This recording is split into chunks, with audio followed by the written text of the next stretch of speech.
Hello, I'm Esther Gidhu-Yuot. It's Thursday, June 23rd. This is Africa 54.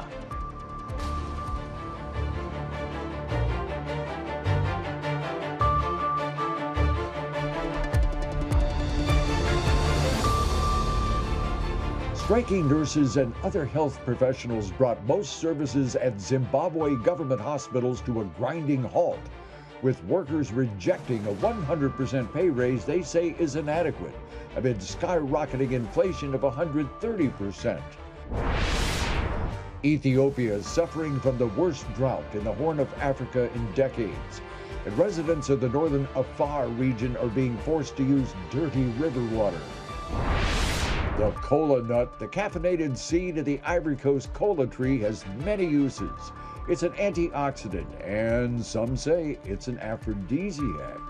All this and much more on today's Africa 54.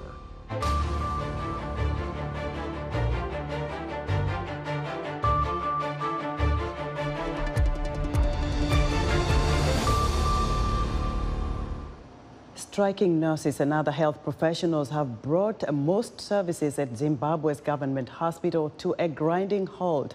The workers have rejected a 100% pay raise, which they say is inadequate amid skyrocketing inflation of 130%. Most of Zimbabwean government workers make only $55 a month. Columbus Mavunga reports from Harare. Since Monday, doctors and nurses in Zimbabwe's public hospitals have been on strike. They are demanding the government review their salaries, which in some cases amount to less than $25 a month. We are not asking for something that's out of this world. We just want to live a better life. Some of us are married, some of us have got kids, different responsibilities, so which we with the current salary, we cannot afford. Patients are being turned away from government-owned hospitals, so are students at public schools, as teachers also want a review of their salaries. Zimbabwe's finance minister says discussions are underway but held down expectations. So as government, of course, we are sensitive to the plight of all the civil servants, and we do whatever we can to make sure that we can accommodate some of the demands, obviously within the confines of the purse of government, within the budgetary constraints that we face. Zimbabwe's government has struggled with financial issues for years and had to abandon its own dollar in 2009 because of hyperinflation. The new currency, also called the dollar, was introduced in 2019. Alexander Rusero, a politics professor at Africa University in Zimbabwe, blames the government of President Emmerson Mnangagwa, who took power from the late Robert Mugabe in 2017. It's a reflection of a government that is confronted with a delicate balance of incompetence and a low opinion of the people.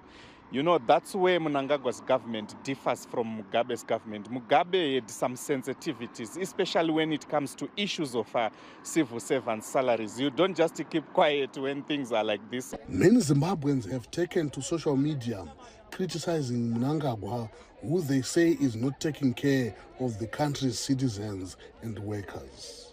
Columbus Mavunga for VOA News, Harare, Zimbabwe. Ethiopia is suffering from the worst drought in the Horn of Africa in decades, and residents of the Northern Afar region are being forced to use unsanitary water from a river. Officials and aid groups can only provide water trucks when possible, leaving locals with few options. Halima Thumani reports from Afar. The dirty stream stems from Ethiopia's Awash River, a lifeline for locals and their main water source for bathing, washing, cooking and drinking. Ethiopia is reeling from the worst drought to hit the Horn of Africa in 40 years, and the Northern Afar region is no exception. Clean water is a luxury they cannot afford, says Semera resident Aisha Ali. My children suffer from skin diseases and are always ill because the water we use is not clean. Some children even die because of this unsafe water. Khadija Hamida lives next to the river and says her children also suffer illnesses and disease because of the dirty water. This is the only choice we have.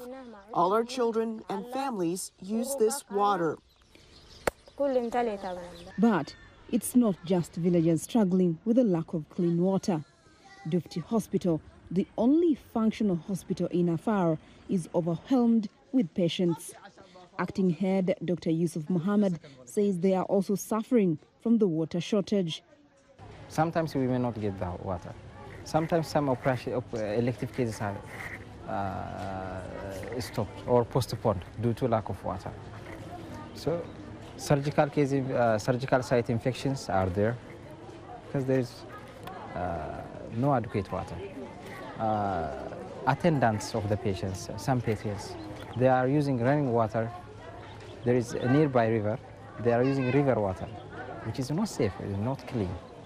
The Afar Region's Water Bureau says it is struggling to address the water shortage. We have dug many boreholes, but we couldn't utilize them because of a shortage of fluoride. The fluoride level was below the WHO standard, and we were forced to close the wells. The cost of filtering the water is high and beyond the capacity of our office.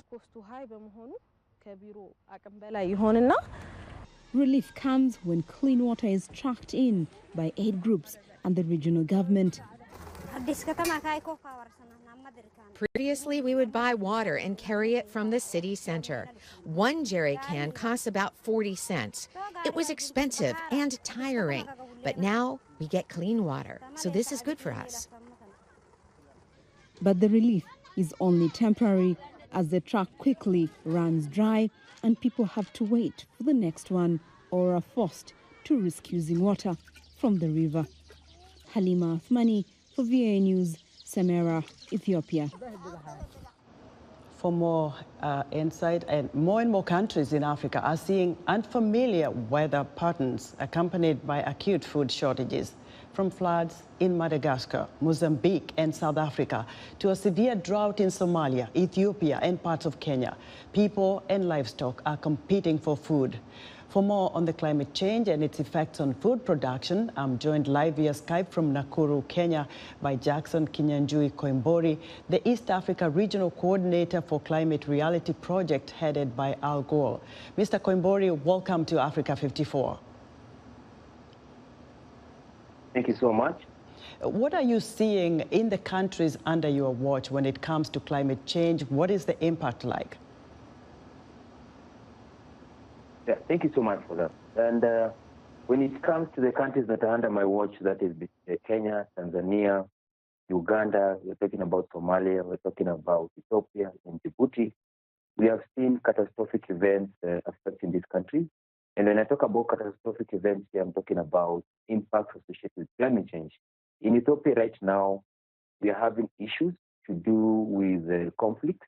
And the conflicts which have been experienced in Namar and various regions, they emanate from what we call changes or what we call fighting for that scarce resource, which is the environmental these resources that we have. That has affected so many resources in Africa, and in Ethiopia it has exhibited that impact so high. In fact, deforestation rates in Ethiopia have been seen to increase at an exhibited rate because people are looking for other sources of livelihood, and the cheapest source of livelihood they're seeing is what we call the use of charcoal. So conflicts associated with climate change, they have been very rampant. And when we move to areas like in Kenya, also we had experienced around 2.1 million people who had been rendered refugees associated with the climate change issues. So the matter of climate change leading to impacts such as drought, impacts such as floods, they have been so rampant. No, what's in the making now? How is COP27 shaping up and what's in it for Africa? Thank you so much for that. In Africa, we are looking forward into COP27 because COP27, we are seeing it as a hope or a ray of sunshine for the African nations, because this is the first time the COP27 or any COP will be held in Africa. It will be held in Egypt later this year, that is in November. And the theme of this COP27 is adaptation and mitigation. The reason that is hard hit on matters of climate change because we are very poorly adapted to mitigation. So we are calling on these developed nations to help us scale up our activities on matters of adaptation. And when it comes to the Green Climate Fund, let these developed nations continue meeting their obligations of ensuring that it has that kitty reaching up to 100 billion. We have not seen that happening since the COP26. That kitty has not reached its full limit where they say they'll be reaching up to 100 billion every year so that we can access it. So what I'm saying is that COP27 is a ray of hope, and we are going to pitch our ideas, pitch our main aims in terms of adaptation, calling out on all African nations to go there, pitch their ideas, and tell these developed nations we are here because of their developed status and them using coal and other fossil fuels to our detriment. Right. Thank you, Jackson, for your insight. Jackson Kinyanjui Koimbori is East Africa Regional Coordinator for Climate Reality Project, headed by Al Gore. Speaking in Kigali at the Commonwealth Head of Government's meeting, British Prime Minister Boris Johnson pledged that British international investment will spend nearly $196 million into developing hydropower in Africa, including in Rwanda. Johnson also said he would defend his government's agreement to send asylum seekers to Rwanda. The plan has been put on hold because of court challenges. Human rights and refugee advocates are criticizing the plan. Johnson says critics should keep an open mind about the policy. The British leader says the plan is vital to resolve the problem of illegal crossing channel trafficking of people. Another topic being discussed at the Commonwealth Summit is the risk of homes being washed away due to tidal waves that experts say are linked to climate change. David Doyle has more. When an ocean surge washed away Moreni Sani Alakaja's home in 2011, he took out a loan to build further away. Now that house in the Okun Alpha neighborhood of Nigeria's commercial capital Lagos is also under threat. Hundreds of other residents here have watched as the waves devoured their homes, a product experts say of rising sea levels linked to climate change. Alakaja, the community chairman of Alpha Beach, says he's not ready to leave his ancestral abode. But he fears it's only a matter of time before the ocean again swallows his home. We are really scared. We don't sleep with two eyes closed.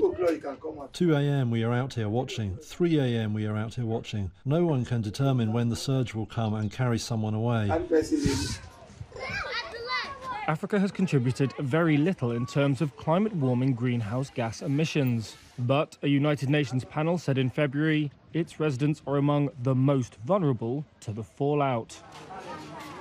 The plight of those like Alakaja will be discussed this week at the Commonwealth Heads of Government Summit in Rwanda.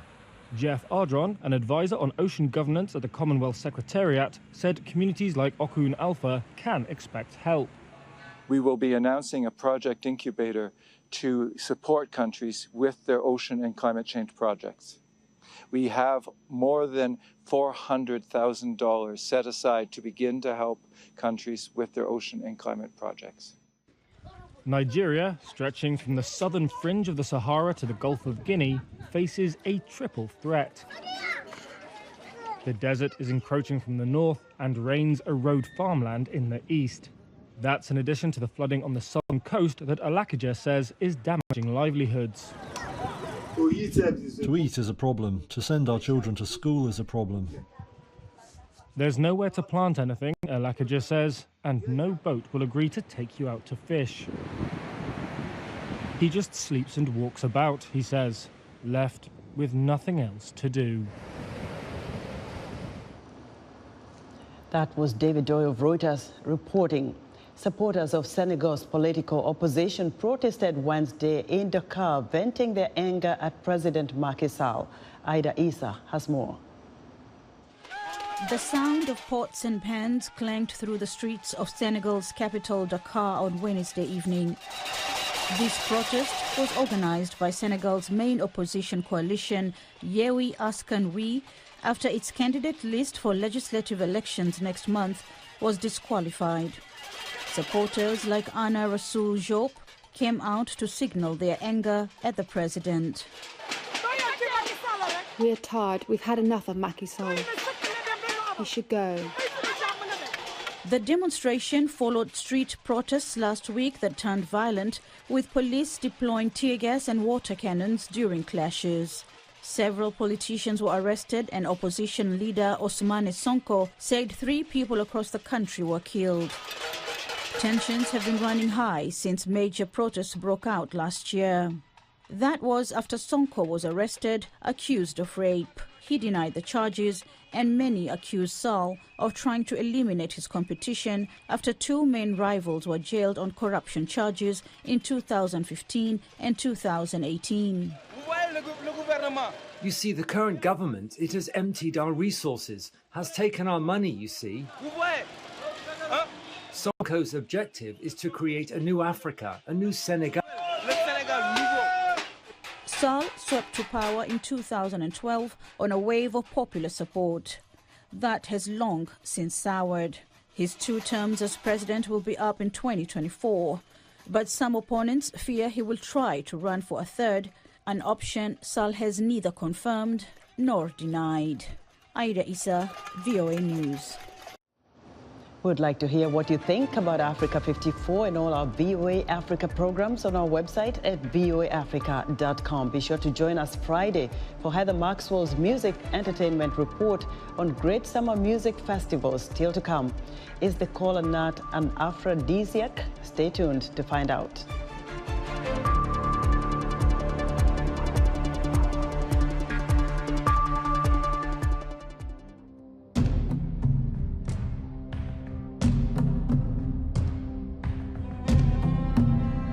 I'm here in Area 1 IDP camp located in Abuja, Nigeria's capital. I am here in Sabari-Bugu's district of Bobojulaso, Western Burkina Faso. Hapa tupatikana Kanyaruchinya, kilomita 10 kaskazini mwa mji wa Goma.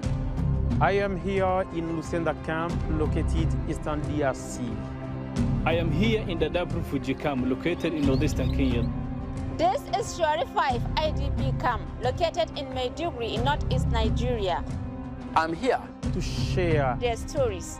I'm Ali Duwedraogo. Neretogo Mohamed Danyuku. Hussein Mohammed. Mahmoud Mohamed Abdullahi. Netogo Mahmoud Bokum. Al Hassan Bala. Nditieri Vendaishimiye. Ernest Muero reporting for VOA.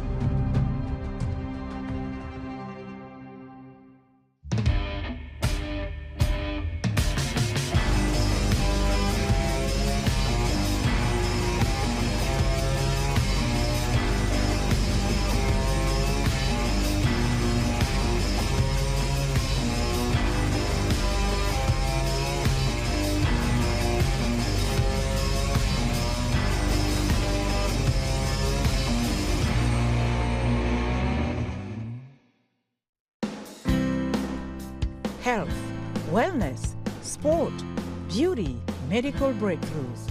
Healthy Living cares about your well-being. What are the main health concerns in Africa and around the world?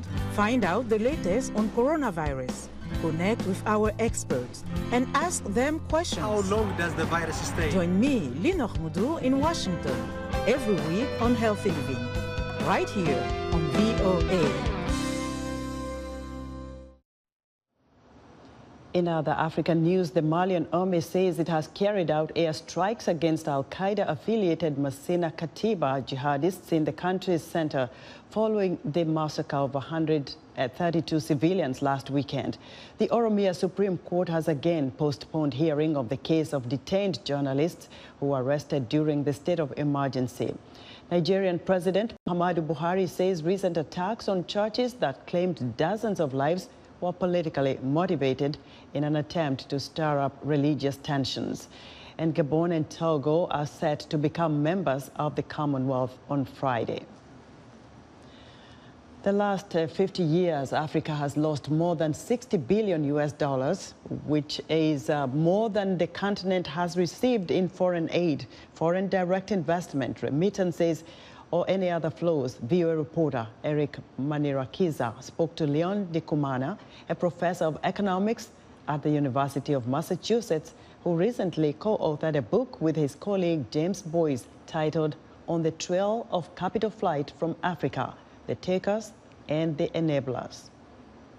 The book we have just released, co-edited by my colleagues Jim Boyce, On the Trail of Capital Flight, the Takers and Enablers, is a culmination of our analysis of this systemic phenomenon of exploitation of African resources that is generating outflows of capital from a continent that's begging and needing lots of financing for development, that African countries are struggling to finance projects that will meet the needs of their citizens in terms of health, education, infrastructure, electricity, transport, while at the same time their countries are exporting, private individuals in the countries, both politicians and members of the economic elite, corporations, are exporting Africa's financial and natural resources to the rest of the world in disguised fashion, in ways that are not recorded in the official statistics, in the ways that are not sanctioned by government regulation agencies like the central bank and commerce ministries. And this has contributed to keeping Africa behind in its development goals. The key problem is capital flight, whether it is legal capital flight or illegal capital flight. How to stop this and how to restrain capital flight? I think Africa must stem the outflow of investment and the loss of jobs in a way or another.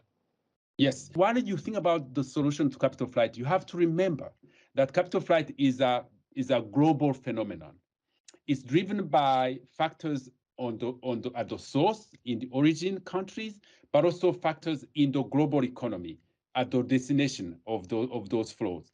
At the origin, I was talking about issues of governance, being sure that trade transactions, investment transactions are adequately monitored and enforced, so that you cut down on the risk of people taking money from the government coffers, taking money from government companies, expropriating export proceeds by government agencies, that multinational corporations are paying their due taxes, that they don't re-export their profit beyond what's allowed by the regulations.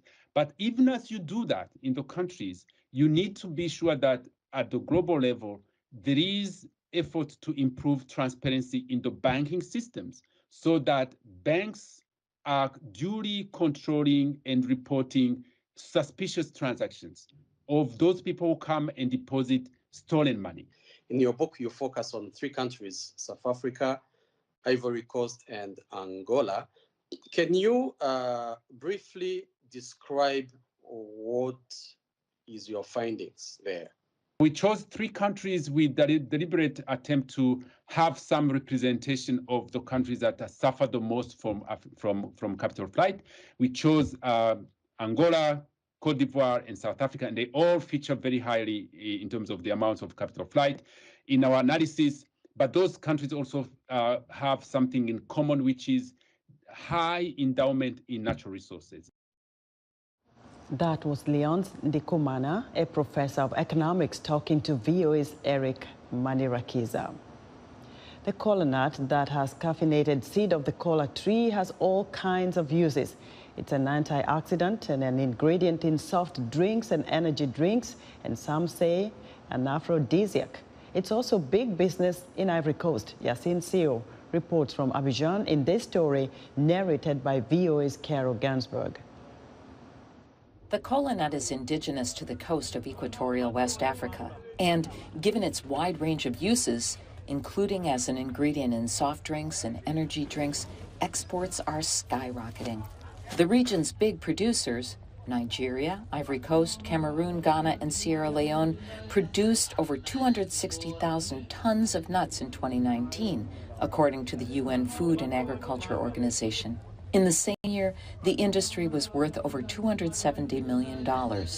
Historically, the nut has been used during traditional events, such as this Muslim wedding in Anyama, a suburb of Abidjan. In some corners of neighboring countries, Mali, Burkina Faso, Niger, offering a kola nut is like giving the world. An old man or an imam, you give him 10 kola nuts, it's more than millions for him. It shows respect.